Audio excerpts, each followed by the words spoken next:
All right.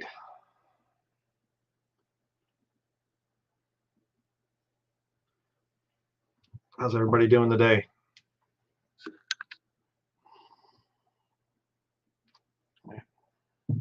Turn this off.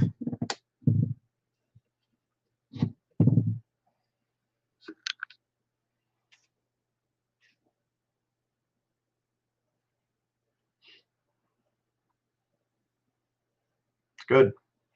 Glad to hear that. Give us a few minutes here, or seconds, or whatever else, and then we'll get started.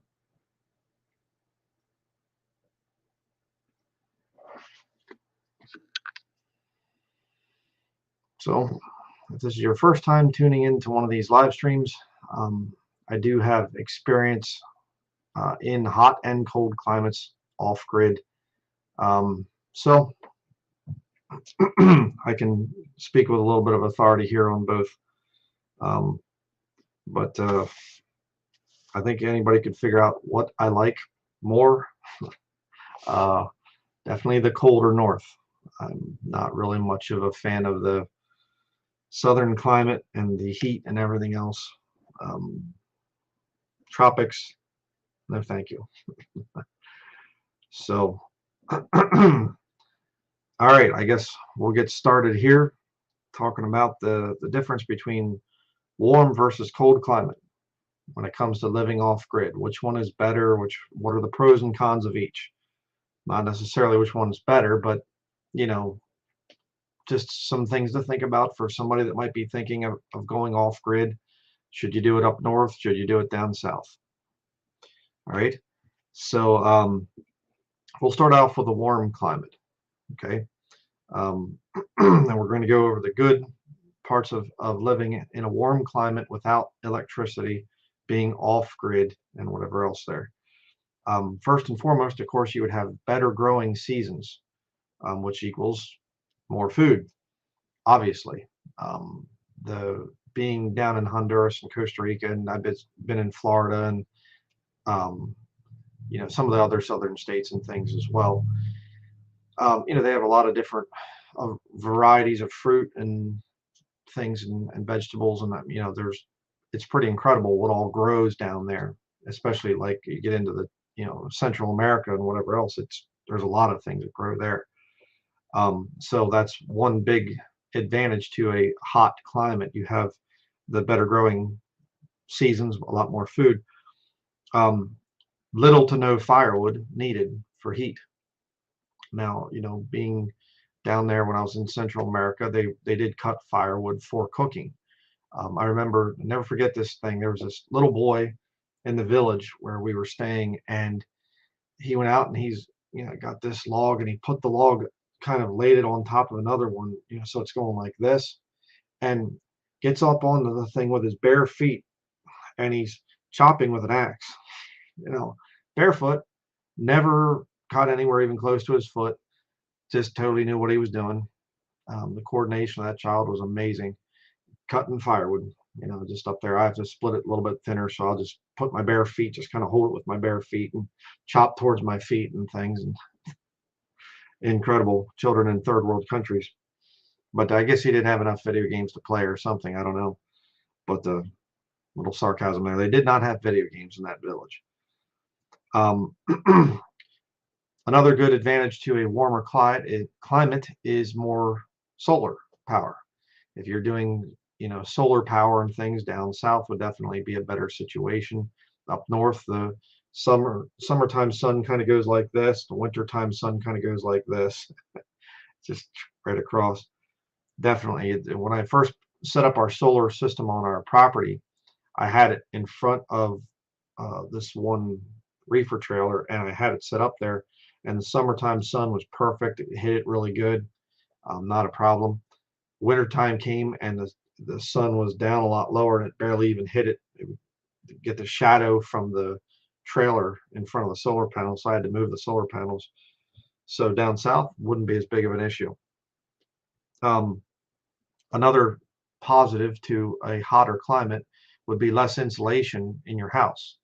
You really don't need a whole lot. Now you would need some, of course, to, you know, shield you from the really hot, heat and everything down south there, but you don't need quite the insulation that you would have up north here.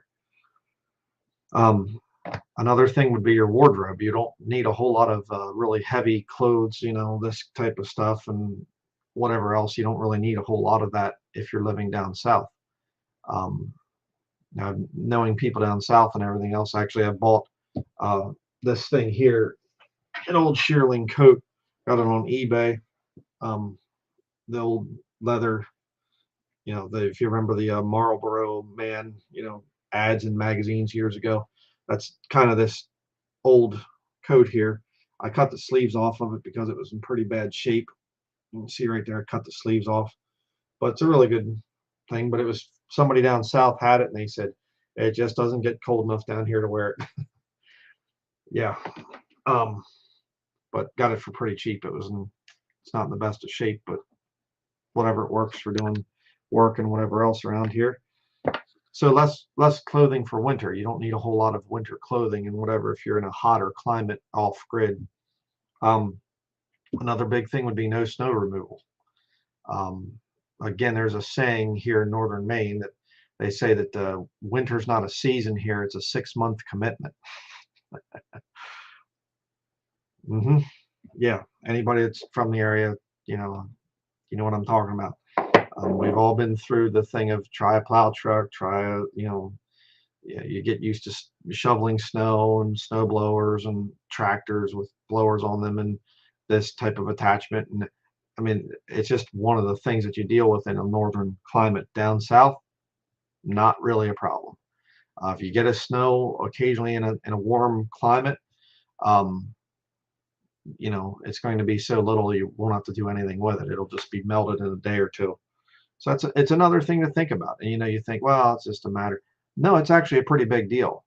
Up here, you have to have a pretty good amount of equipment to remove your snow, especially if you're way back in the woods someplace. You have a long lane going back in. Um, it's a big job. I mean, you're going to be spending all day, a lot of times, cleaning out your lane.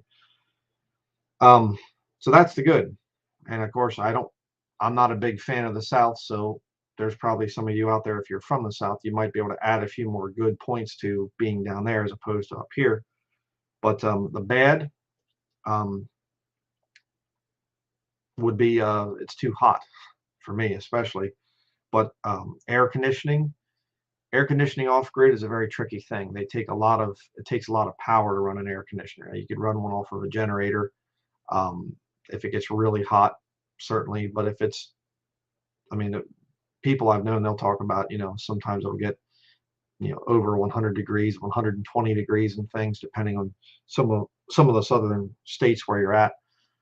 That's pretty hot. And, needing air conditioning with all of that.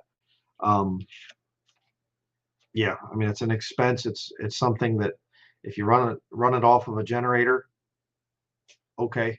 But it's going to be difficult to be off grid down south and whatever else. Um, Poisonous snakes and spiders, and maybe other insects as well, depending on where you go. Get down to some jungle type of a thing, you might have other poisonous things. I'm down in Costa Rica. They actually had poisonous little frogs and whatnot. It's kind of weird, and scorpions and things. Every night you had to check your sleeping bag and make sure that there weren't any scorpions in underneath it, and just not for me. But down south, I know. Um, Even in Pennsylvania, they had the rattlesnakes down there, and then you get down and copperheads. And I would go fishing down at the Susquehanna River, and you'd always have to be careful jumping around on the rocks down there. And went to jump on the one rock. One time I stopped, and right there's a big old copperhead laying right there, and they don't rattle. They don't really give you a warning. And you get down south even further than that, you get all the water moccasins and all the other poisonous snakes of the south. And uh, my older sister lives down in West Virginia, and she actually was showing me the one time the downstairs they had their laundry area down kind of in the basement of their one house that they had at the time, and she said she saw a spider, this black spider up kind of, in the the floor joists of the upstairs there. She saw this black spider down there in the basement. She thought, I wonder what that thing is. Got a glass jar and put it on, there, and then took a piece of paper and got the thing inside it. Looked at it. It was a black widow spider down there in her basement. So down in West Virginia. So we don't really have that up here. Not really a problem. Another bad thing to being off grid down south would be, of course, the need for more refrigeration and freezing. It'd be a little bit harder to do that. More solar needed to refrigerate your food if you choose to do it that way. Another big thing is termites. I mean, Pennsylvania, where I grew up, it wasn't really bad, but I remember I replaced at my parents' house the garage. They had a post going down in, kind of concreted in, and the one day I was outside and I saw all these bugs crawling on it, and I thought, what in the world is that? And went over and it was the termites. They were out of the little white phase or whatever else, is some kind of a thing there, and they were just crawling all over this post, and so I had to redo the framing for the garage, and it was pretty bad. But you go down south even further, and oh man, termites just are a major problem. Again, in my time in Central America, in Honduras, I remember there was the one shack out in the one village we were going and visiting with people and things, taking first aid to them and whatnot.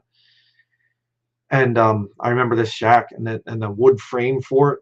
It was just little holes all through it and little dust piles everywhere. And I mean, the thing looked like it was about ready to fall down, and there's people living in it. So a lot of bugs in southern environments. So it is something to think about if you're thinking of moving to someplace north versus south. You will be dealing with more termites. Here, the only real problem we have would be like the carpenter ants. If you put your wood down on the ground in contact with the wet ground and the wood gets wet, carpenter ants will get in there and they'll start to eat it and things. But I've never seen a termite the entire time of living here in northern Maine. And of course, another bad thing about a warmer climate is there's more people. That's where a lot of the population centers are down there, which means it's a higher cost of living, a lot more expensive down there to live. Another issue would be more disease down there in terms of a lot of, bacteria and things like that. It can breed much better down in a very warm climate. You get down into Central and South America, where I was different times, and you get malaria down there, and there's a lot of other things that can happen that would never survive up north. Up in where it gets sub-zero, it would kill a lot of that stuff. So it's another thing to think about. And then of course you have natural disasters, hurricanes, and of course tornadoes down and up through the Midwest and everything. I mean, we do get hit with some of that stuff up here, but it's usually if it comes off the coast down Washington County, down along the coast, down southern part of Maine. By the time it gets up here, it's not really anything major. A lot of rain and some wind, but that's basically it. It's really stable up north in terms of the crazy weather and whatever else. So, and you get down into Central America. When I was down there, I went through multiple earthquakes being there in the country, and actually walked up to a trail going up to a volcano, a semi-active volcano in Costa Rica called Poas, I think it was. So there's volcanoes, there's earthquakes, there's bad hurricanes can hit down there. So that's all things to think about. I've known people live in Florida, and again, a lot of the hurricanes come up through there and just wipe stuff out, and if that's okay with you, well, then be a good place to be at. But for me, I mean, we get our big snowstorms up here sometimes, but I'd take that over some of the stuff they get hit with in the tropics. So we've done that one. Now, what about the cold climate? Pros and cons of the cold climate. The good, basically 6 months of free refrigeration / freezing. Um, Depending, I mean, right now it's kind of a weird thing because the weather for tonight, let me just click on this thing. I'm not going to show it on screen, but right now it's 48 degrees outside. They're saying on the National Weather Service website. Um, 48 degrees outside. It's going to drop down to 5 degrees tonight, and then tomorrow it'll be 18 degrees, and then that Thursday night it'll be 6 below. So temperature's really been odd this winter, and so where we have our things at where we refrigerate it in our tiny home. Sometimes it gets really cold in there, and we just open the door up, let some of the wood stove heat go in there, and that we can regulate the temperature. But the problem is when it's 48 degrees outside, it messes up the system. We can't really, keep it down very low because wood stove heat still will get in a little bit into there, and it can really mess things up for us. So, um, it's challenging. But usually, if you have a normal winter, it'll just be nice and cold, and you can, have a cooler and put your frozen meat in it and stick it in a building that's not insulated, and it's fine. It'll stay frozen the whole time.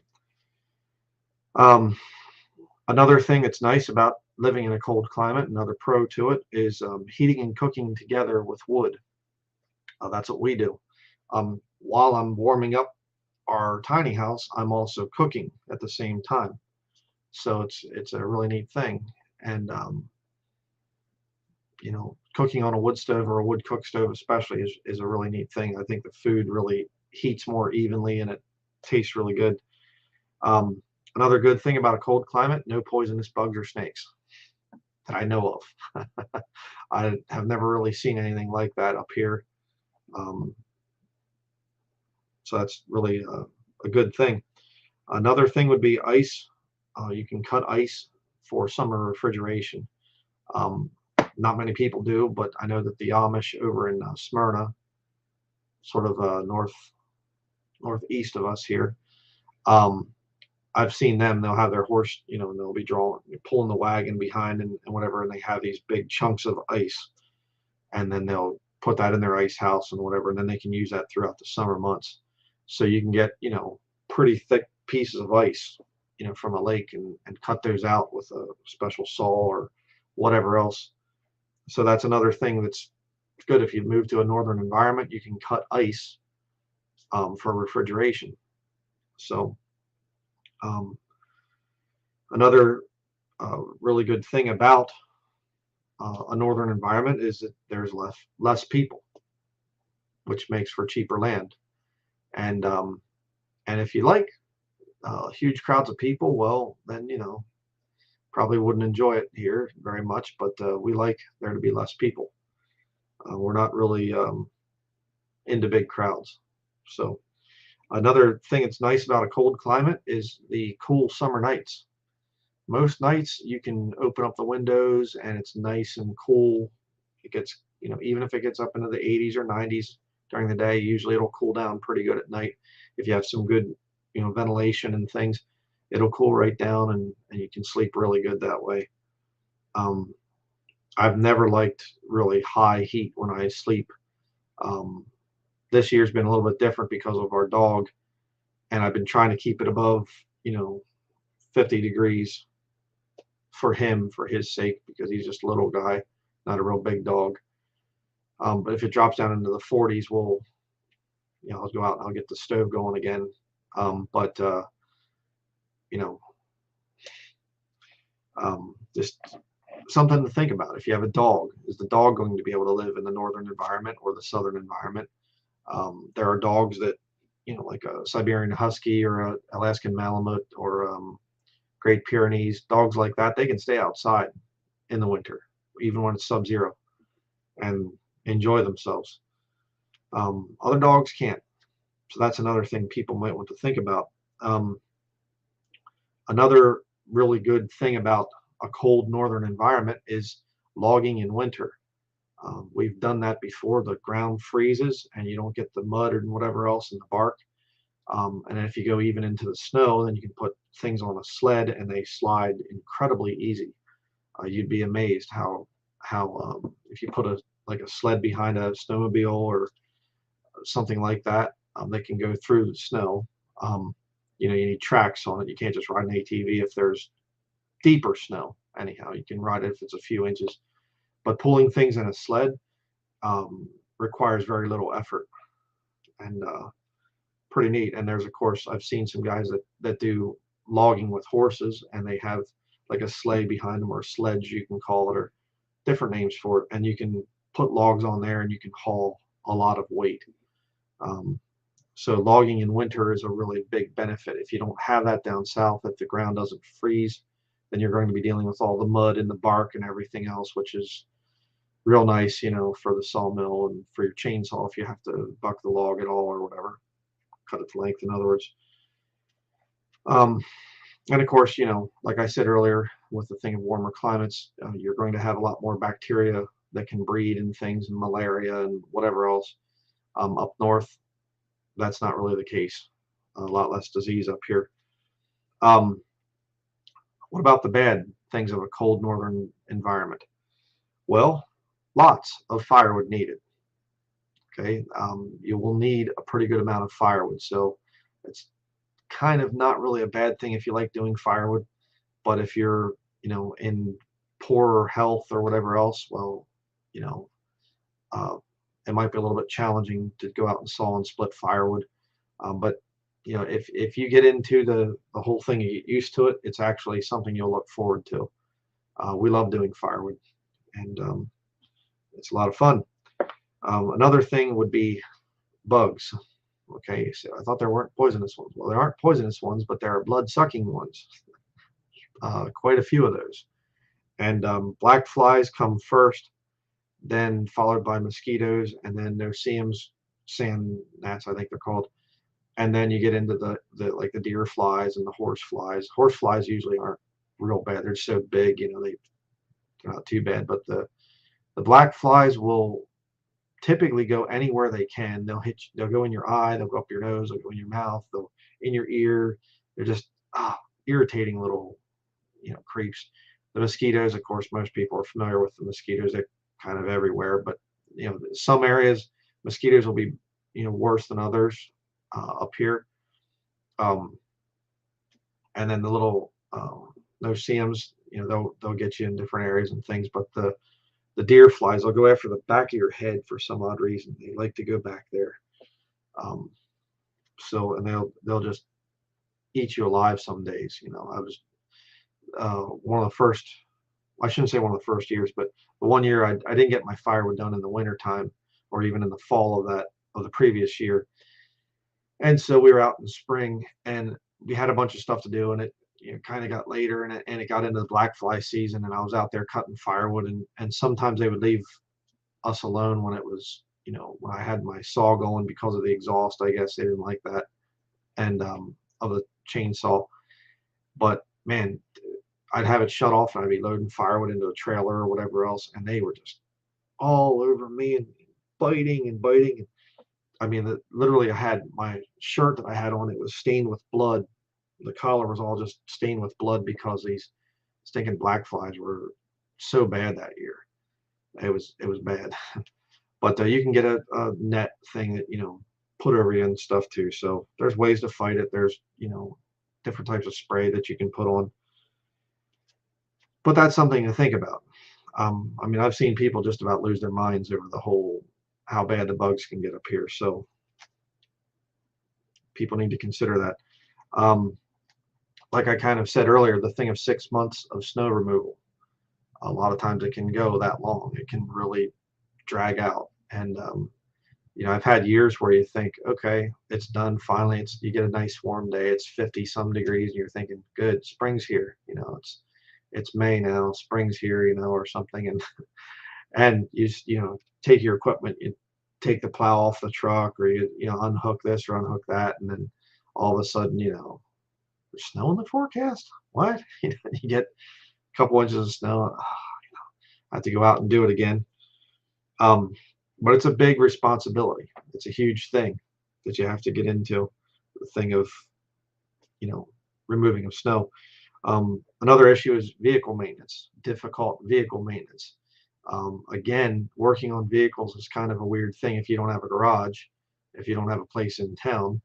Um, I've had to work on vehicles, in the winter time. You're laying there on the snow, in the snow, and whatever else in underneath, changing things and whatever. And it gets cold sometimes. You have to um, warm your hands up and everything because you can't wear big gloves while you're working on vehicle stuff. And just literally had to clean the carburetor on our snowblower, one of our snowblowers that we have up at our property, and the carburetor got some dirt in it or something, I guess, and it would run and then it would shut off, and it run and then shut off, when it get it going, and dirt goes up into the one main jet and then it clogs it, if you don't know about that. And so you have to take it apart, clean it out and everything else. So, out there in the cold, and you know, you always bang your hand or something when it's really cold, and it hurts even worse. Um, and then, working on another vehicle 2 years ago, I guess, and I had to take the carburetor off of this vehicle, and the mosquitoes were really bad that day, and you're trying to focus on the thing, and then you have your hands like this, and you're trying to pull your hand off, and you're hitting yourself in the head like that, and you have black grease on you and things. I mean, I guess it would be the same down south too, depending on where you're at, but up north, it's a very special kind of bug. Infestation thing in certain times of the year. If you're from Maine, or if you're Alaska or some of the other places like that, you know what I'm talking about. It's bugs on a whole different level. Salt on the roads, another major problem of being in the north. Uh, it is terrible. I mean, I've seen people with vehicles that can't be more than about 6 or 7 years old, and they're already, rusting out in certain areas. If you're driving them all the time and you don't try to get that salt washed off, the salt up here just destroys vehicles. And I had an old truck years ago. It's in one of the videos I did. It was a 1979 Ford F350 Super Cab Camper Special. It was a neat old truck. And I remember uh, I was at this one garage, and this mechanic, he was working on it. I had to have a little bit of work done for inspection, and he said to me, "Please do me a favor." I said, "What's that?" He said, "Do not drive this truck on the road in the winter. Please do not drive this truck." And I said, "Yeah, I'm not really planning on it." It was two-wheel drive, so I wasn't going to. But he just said that the salt up here will destroy these old vintage trucks like this, and yeah, bought a Jeep Wagoneer at one point in time from a guy down near Boston, and oh, it doesn't have much rust or anything else, and I'm thinking, it's been up north here all its life. Oh yeah, it's just barely any rust on it. And, okay, and he sent me pictures and everything else of it, and I thought, okay, it looks okay, and I get the thing, and it's got all kinds of rust problems, and open up the rear door and look down, and there's carpet was kind of looked like it was hanging down in something. Lifted it up, there's a big hole, huge big hole. Look down, okay. Rust on vehicles here in the Northeast can be really bad. And I mean, I have two vehicles right now that basically run very, very well, but they're just so badly rusted, they just fall apart. So that's another thing you need to think about. You can have a vehicle down south, a Southern truck or whatever. I've seen those, and you know, they're 40-year-old trucks that still run great. And it's just a thing of just keeping the mechanical thing going and whatever else. And they might get a little bit of rust on them, but not bad at all. But you move up north, you're going to be replacing a lot of vehicles.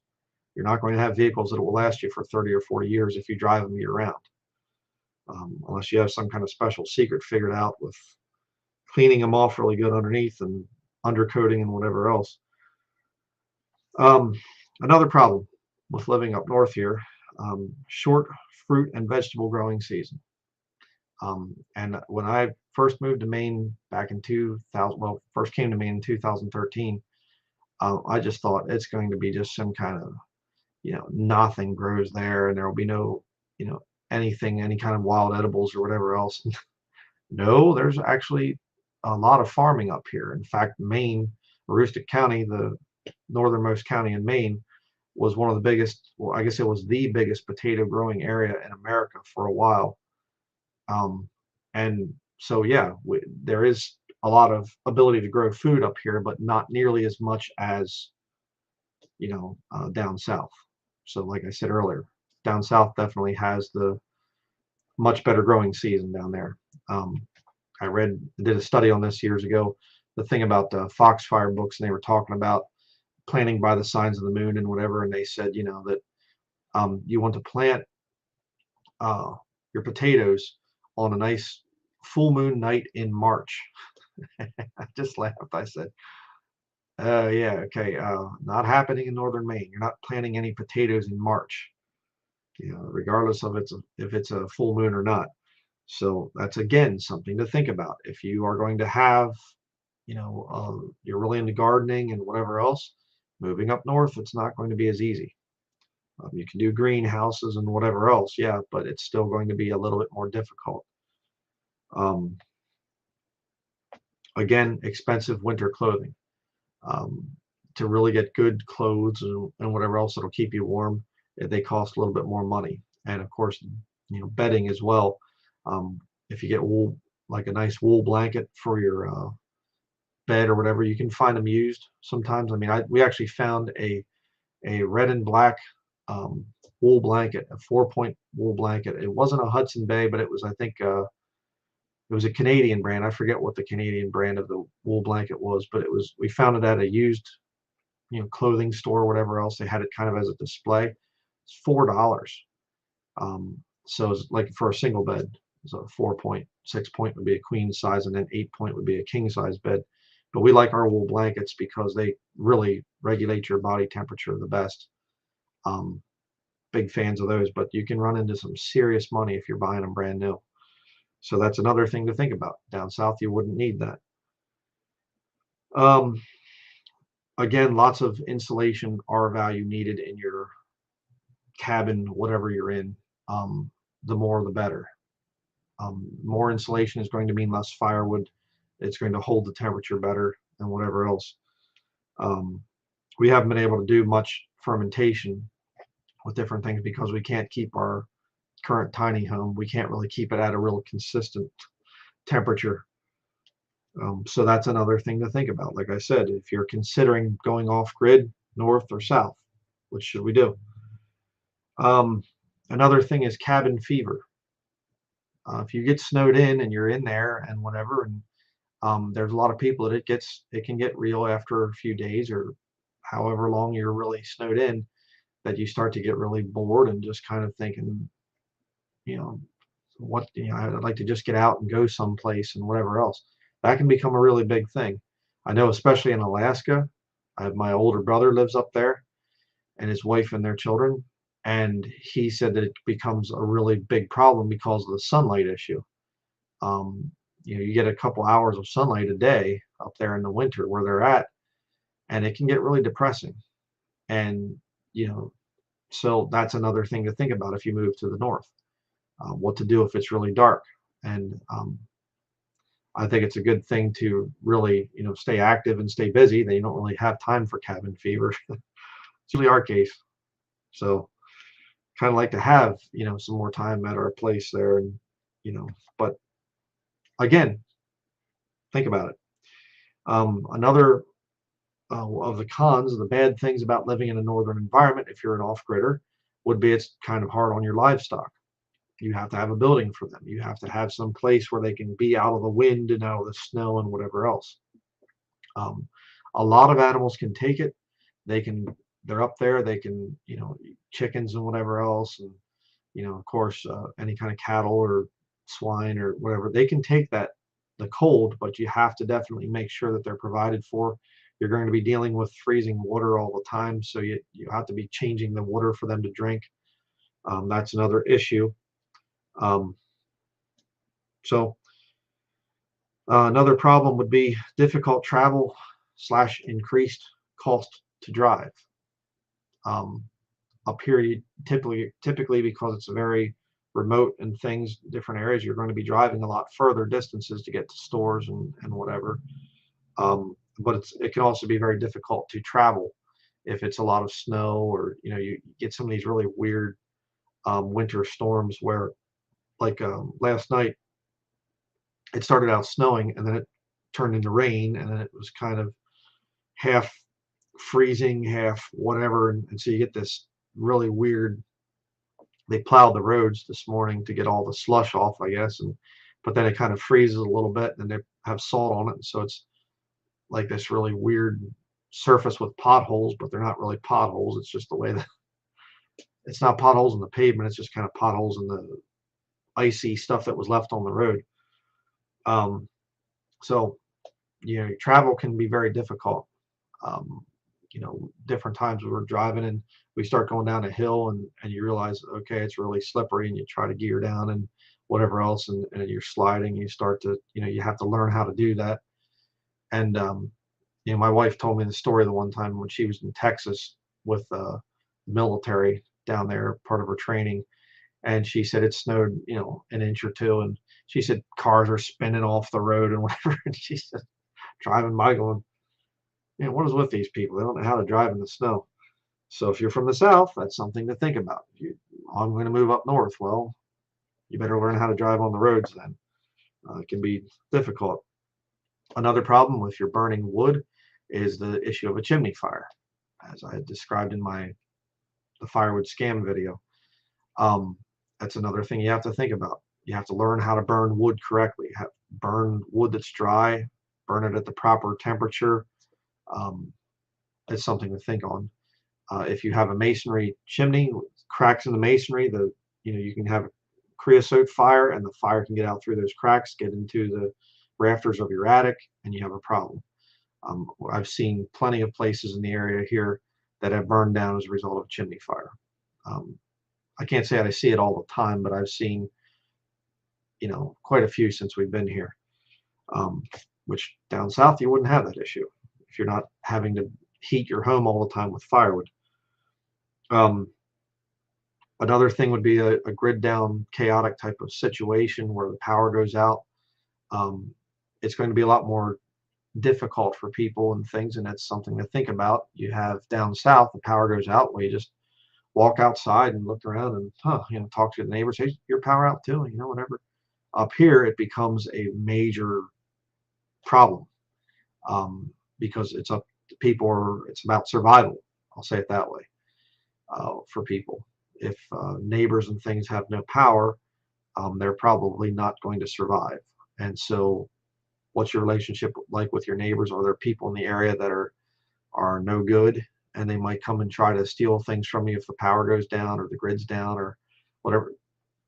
Things that you have to think about. I mean, when we first moved here to this area, bought our land and everything, a lot of times I just left. I didn't even lock my, our cabin up, and then later on our tiny home, I didn't lock it up at all. Just, oh yeah, I forgot to lock it. That'd be all right. Nobody's going to go back in there. And then it just started, I guess, with the economy really getting bad with the pandemic thing and whatever else. People can't go to work and whatever. They're getting desperate. Drug addicts or whatever in the area, or whoever's stealing catalytic converters. Now it's just becoming a major problem. And on that note, I actually just saw a news report thing earlier on. I was doing some research and whatever, and I actually saw a guy was restoring, or he fixes U-Haul trucks, and he actually got a call, a parking area where they park these U-Hauls, and he said people are stealing gas from these U-Haul trucks, and he said that one of them was going in, and if they would put the siphon tube down in to get the gas out, and if that doesn't work, they said some of them he actually put little screens down inside so that you can't put a siphon hose down in. It blocks it from going down into the gas tank. And he said so they'll go in underneath where the hoses go in, and they'll cut the rubber hose, like the vent line going into the gas tank, and they'll siphon from there. And if that doesn't work, they actually are drilling holes in the gas tanks. Drill a hole down in the bottom part of the gas tank, and then they put their gas can underneath there and let it fill up the gas can, and they pull it out and just let the gas drain out on the ground, and I got some free gas. And the people in this country, it's just incredible. But this somebody actually took a drill, not thinking, hey, the brushes inside the drill, they make sparks. And he said somebody was drilling the gas tank and it lit up and it burned this whole one U-Haul. He had to haul it away. So people are getting desperate. All right. So be very careful about, security type of stuff. I mean, no matter where you're at, you have to start thinking about that. Now I'm starting to think of, oh, great. Not only is there catalytic converter thieves, but now I guess if gas goes up to, $4 or $5 a gallon or something, or even higher, I've heard some people say, they might start coming around and drilling holes in your gas tank to drain gas out. I mean, I remember back years ago, back in the 1970s, they went through this whole thing of the fuel shortage and the crisis and everything. And my dad, he was an EMT for many years, and they actually got a call, the ambulance crew that he worked with, that some guy was trying to steal gas and he couldn't see. It was at night, and he opened up the gas thing and whatever. If you get a vehicle from the late 1970s too, by the way, they had locking gas caps because, there was so much theft back then. But anyhow, this guy tries to steal gas, opens up the door, takes the gas cap out, and he couldn't quite see, so he lit a match. My dad gets the call that, this guy's been burned really bad and whatever else. So that was back when I was a boy in the 1970s, and a very small boy. I was born in 75, so that could happen again. We're heading into it. Just as a little bit of a side note thing here, and we're talking about off-grid stuff, but don't leave your gas cans out around, and watch where your vehicles are at as times get worse. Another bad thing about cold climate, this will be the final one, is higher infrastructure cost, and that can oftentimes lead to a bad economy. It's very expensive to run businesses up here. The cost of everything, of course, you have even something like a public school. All of the heat that goes into heating one of those buildings up and everything, it can be very pricey, and so that's another thing to think about. The economy in northern Maine is not very great, and that's why land is cheap here. But if you need to get a job locally, it's not always easy. So that's going to be the end of this video here. This little part here, and number 9 is people who should not move off grid. And I learned a long time ago, one of my spiritual mentors, Peter Ruckman, and he said that he does his best to discourage young men from going into ministry, just to prepare you for how bad it can really be sometimes. You get this, little nice vision of off-grid living. It's quaint, it's nice, it's beautiful. You go out, you can be your own boss and all this other stuff. I don't want to have people think that. I don't want people from the South thinking, oh man, we can just go up there and it's really cheap and whatever else. I mean, we helped a family out last year. They came here and they were, moved all their stuff up, and they were going in a week from Alabama. And when he came up, I was saying, are you sure about, said, oh yeah, we'll be fine. We'll make it. Coming up at the wrong time of the year, and you're making this mistake and that mistake and all these mistakes, but okay, I'll try to help you out, try to give you a chance here, but I have my doubts. Well, my doubts were correct. There are people that should not try to move off grid, and I will be talking about that. And you get through all that, you get through all the negative stuff, and you say, I still want to move off grid. Well, then okay, I just want to be real with what you can expect when you go off grid. So we have a pretty good amount of time here, questions and answers. If anybody wants to ask any questions. Did I miss anything? Any pros or cons with warmer climate versus colder climate? I'd like to hear people's thoughts on that. I'm by no means an expert on living down south. So no, my wife's not she's not moderating the comments. She's over working in her office. So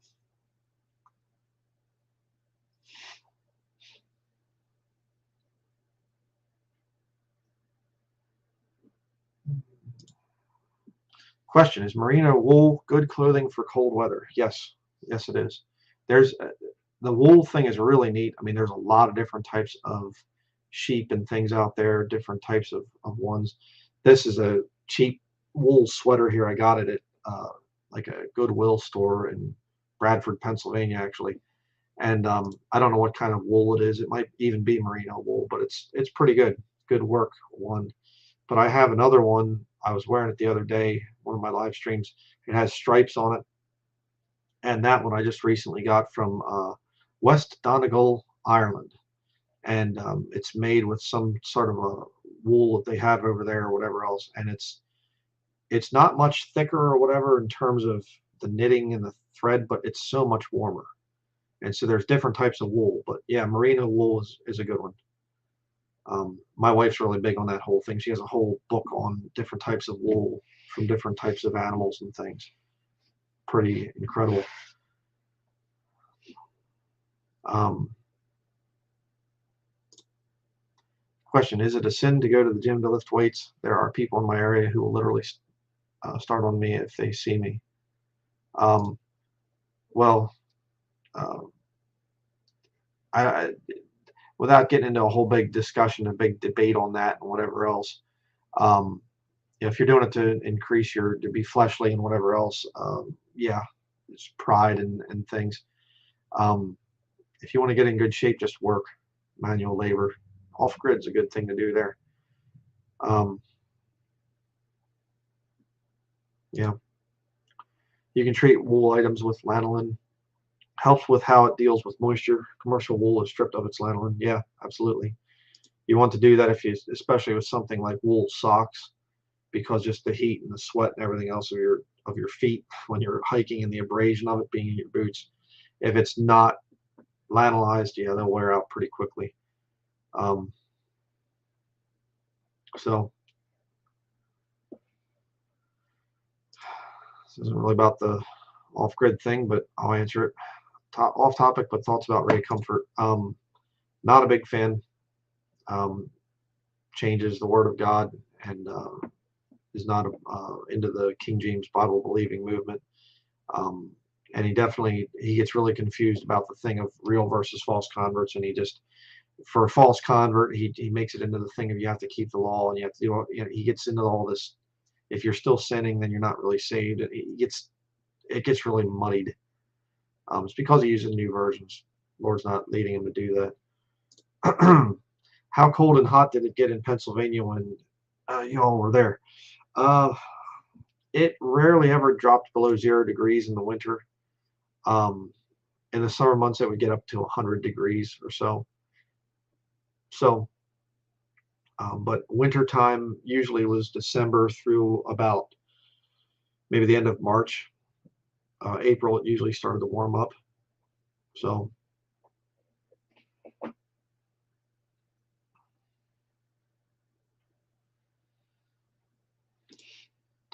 question: what do you think of polar baths in winter? Seems to be popular in Nordic countries.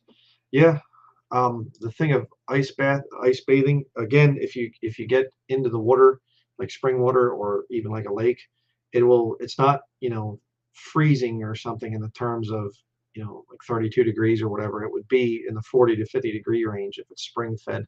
And there are people that swear by it. It's a really big thing, and you go out, you break a hole in the ice, and I think it'd be good to combine it with a sauna so you're actually really warm when you go to it. I don't know if I could just go do it, just strip down to swimming trunks or something and jump into a lake, but um, I think that there's definitely some good things, some good benefit to it. Um, control your breathing and whatnot and things. Um, you can actually, do pretty good with it. Um, so I'm not talking about yoga or something like kind of thing, but yeah, I'm for that type of thing. I think it's good. Can you get used to the cold if you come from a hot climate? Yeah, I think so. Um, we first moved to Maine. I wasn't really from a warm climate or anything, but it was very interesting the first time I was around sub-zero temperatures, and but you get used to it. it's really not that bad. It's kind of an interesting thing because I know, back up with the question about the polar bath thing. I know some people really are into the thing of, you kind of do that at the beginning of the winter to get your body acclimated to the cold, and it's kind of a winter, I don't want to say ritual, but it's something that you do to kind of get ready for it. And I find if I do that, I don't do polar ice bath thing, but if I'm outside and I'm working and whatever else, my body's really ready then for the rest of the winter, um, if that makes sense. Um, Question: did you have any other state you were interested in before deciding to move to Maine? Yeah, we were looking at different places, and I was looking at uh, places down, South Virginia, West Virginia, um, because I have family, like I said, in West Virginia. Um, we were considering different places and different thoughts, even thinking maybe moving out west to Montana or Idaho, or it's really pretty out there. I liked it when I was out there. And one of my viewers at the time, we were saying we really don't know where to move, and some guy said, "Why don't you consider northern Maine, or move to Maine?" And I thought, Maine? What's in Maine? And started looking at properties and things online, and thought, well, I don't know. So let's just go up and take a trip up there to Maine, and see what happens. And that's how we ended up here. And it's a great place. Um,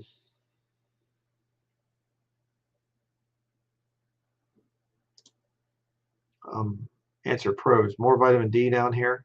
Very true. Cons: sometimes you have humidity issues. Having a tiny wood stove might help. Tips: eating fruits that grow down here might cool you down. Yeah, yeah. Eating local foods and things will actually help you to get used to the climate too, I've found. Um, so yeah,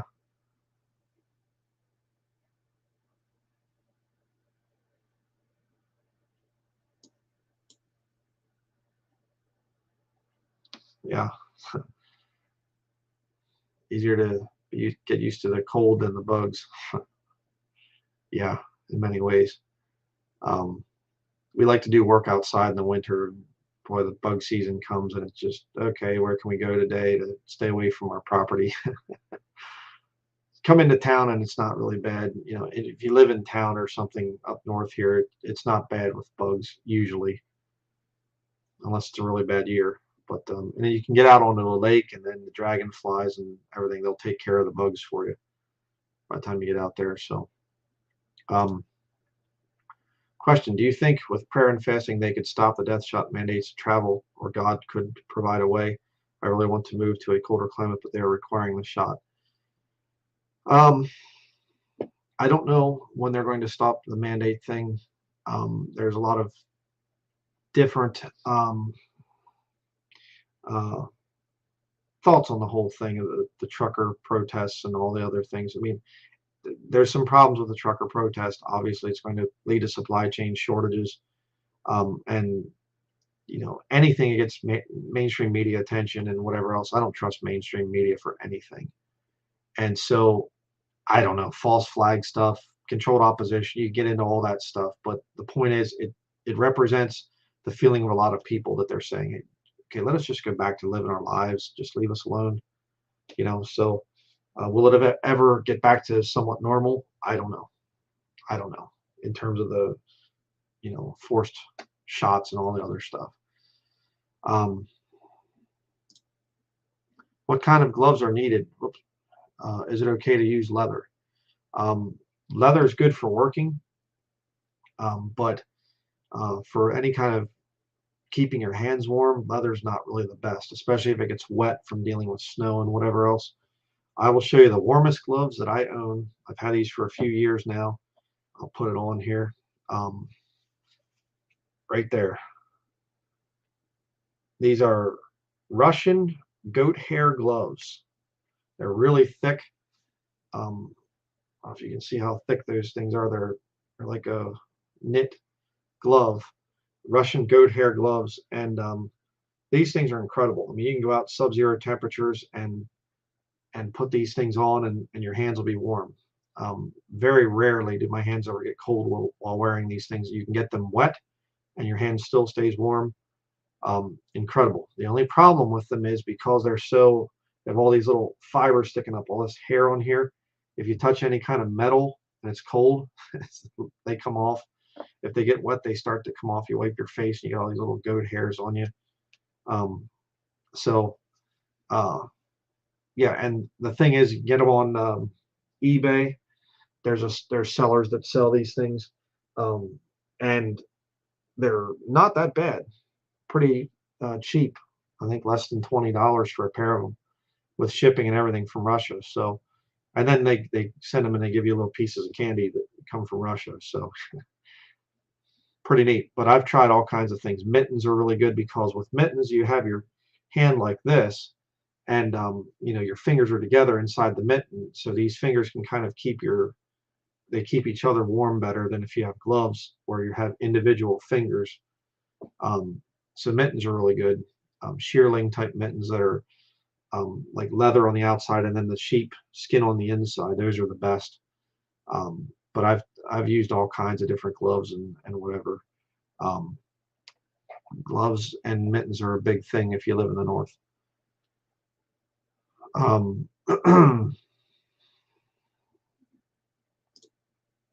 We get big old roaches here in the southern states. Yeah, actually, my maternal grandparents went down south on vacation, and they went in to their motel room. They got there late at night. They put their bags down and they flipped the lights on, and the walls had roaches all over them and stuff. And they all started running, whatever. And my grandmother was really squeamish about bugs or mice or whatever else, and she screamed and jumped up on a chair and she was I'm not sleeping here tonight. So yeah, I know about the roaches down south thing. Kind of reminded me about that. Um, so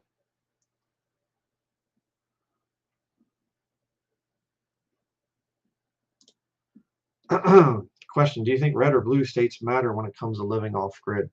Well, you can kind of play the game with either one, with conservatives or liberals. Conservatives, they just kind of do your own thing back there, shooting your guns off, whatever, doesn't matter. Liberals, you say, well, I'm just trying to, decrease my carbon footprint. So doesn't really matter. Here in Maine, it's liberal down south and conservative up north. So, you can find areas. Usually, if you go out into a country area, you're pretty far away from a city. Um, the people usually don't care. They're usually more conservative. It's not the whole red and blue thing, the Democrat, Republican, liberal, conservative.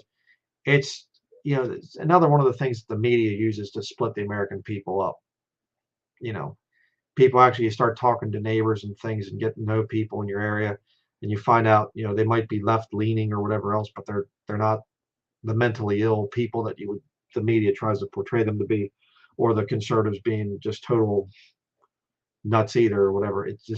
It's a media distraction, if I can say it that way. Uh, so um, trying to think of any other questions. Did I miss anything?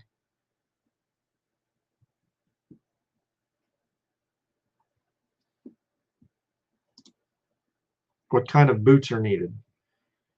Uh, Another big thing if you're living in the north. I actually, uh, I'm very much into minimalist footwear where you don't have a heel on the back and things because I messed up my lower back from logging years ago, and so I had a lot of trouble with that. And I knew a guy that he was into massage therapy and chiropractic type of stuff, and he said that when you have heels on the back of your feet, you do this. It kind of the heel makes your foot go up, and so you lean forward. Well, then you kind of correct and go back, and then you kind of do like the hunchback thing like this, and so it messes up your posture because you have heels on the back of your boots.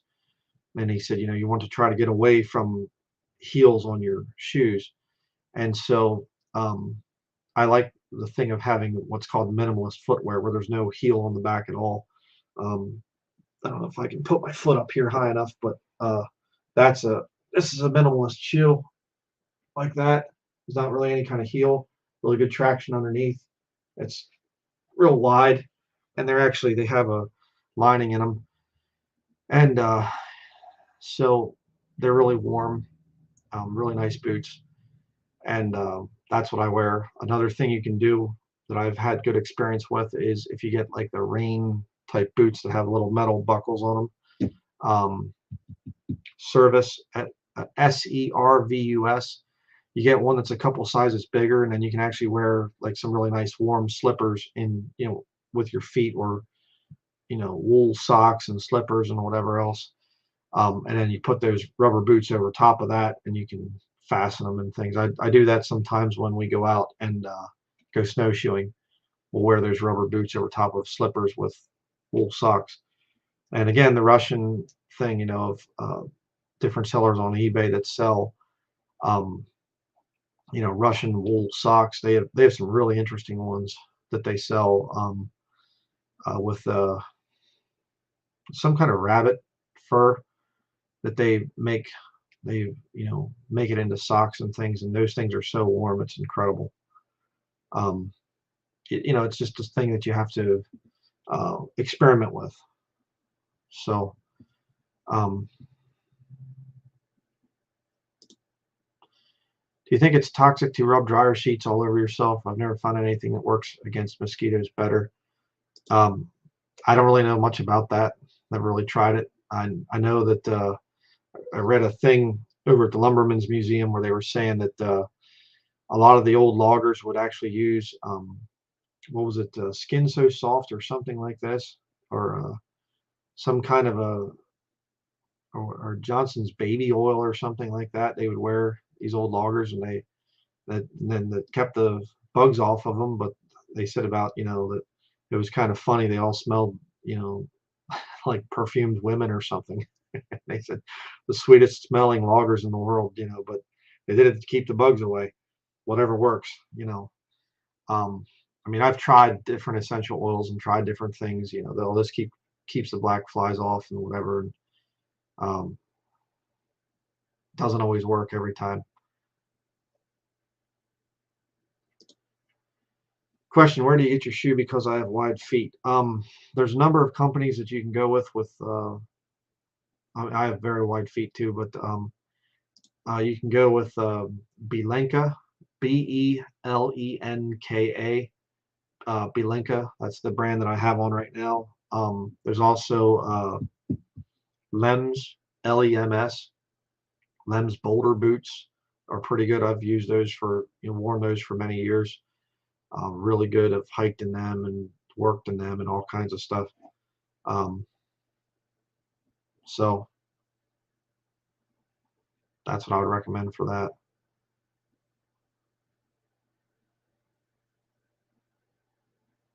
Yeah, I think that might have been it. Avon Skin So Soft. I think that's what it was. Yeah, I think you're right. A couple of you have written about that. Um, so, um, how about jackets or coats? The very You can get wool coats. I've shown that in some of my studies. I have Filson wool coat, which is they're really expensive. I think those things are $700 or $800 brand new. It's crazy. Filson is so overpriced. And that whole other story. That's what this vest here that I have on underneath my this vest that I wear. This is a Filson vest. I got it used on eBay. You can look on eBay. You can find other things used, but I bought my coat used as well. Not anywhere close to the brand new price, but wool coats I recommend very much. Shearling, where you have the leather on the outside and then the sheepskin on the inside. These are about the warmest that you can get. The problem with this is that it keeps the heat in. So if you're doing a lot of work, um, it'll keep the sweat in. It doesn't really breathe. A wool sweater like I'm wearing right here with different layers in it, you can work, and it will not, you won't get just hot and sweaty inside the thing. Um, then you can get into some of the, if you get into the polyester fleece type of things, I don't really care for that stuff. Um, it's it just makes me sweat, and I don't really care for it much. I'm really big on natural fibers, and we all are. So we have quite a lot of experience with that. Now, for children, put them in a snowsuit, and my son, he wears a snowsuit all the time in the winter over his other clothes. And it's best because he's out playing in the snow and he's rolling around in the snow and everything. You don't really want to do that with leather. Um, Not really the best for it. Uh, but if you look up, the shearling type coats, you can spend like a full length shearling that's made like this. This, like I said, is just my vest. Um, a full length one like that can cost anywhere from $2,000 to $3,000 for one of those things. So you want to try to find one used. They're very expensive now. I've seen ones in Germany, Christ brand actually, and some of those things will run $5,000. So yeah.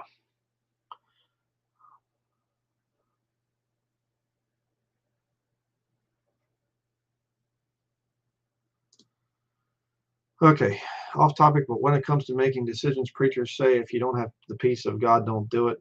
How do you know if the decision you're making is coming from the Lord?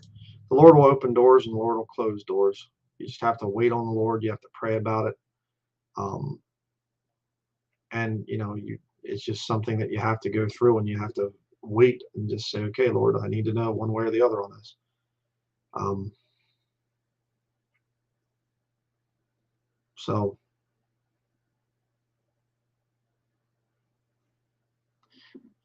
okay, I think I missed one here. Question: what brand are your shoes? The ones I'm wearing are Bilenka.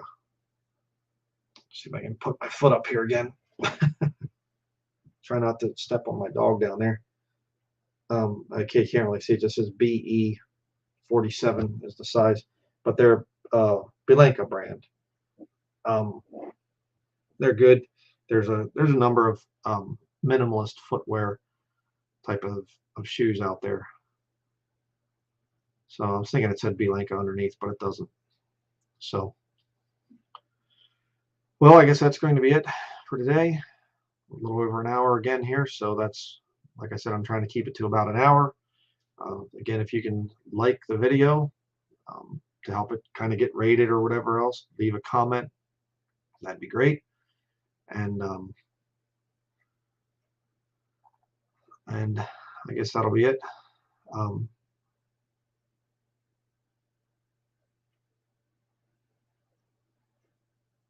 so, okay. We will see everybody tomorrow. We're going to be talking about, what did I say it was here? People who should not move off grid. Um, yeah, it's going to be an important one. So that will be it. Thank you for watching.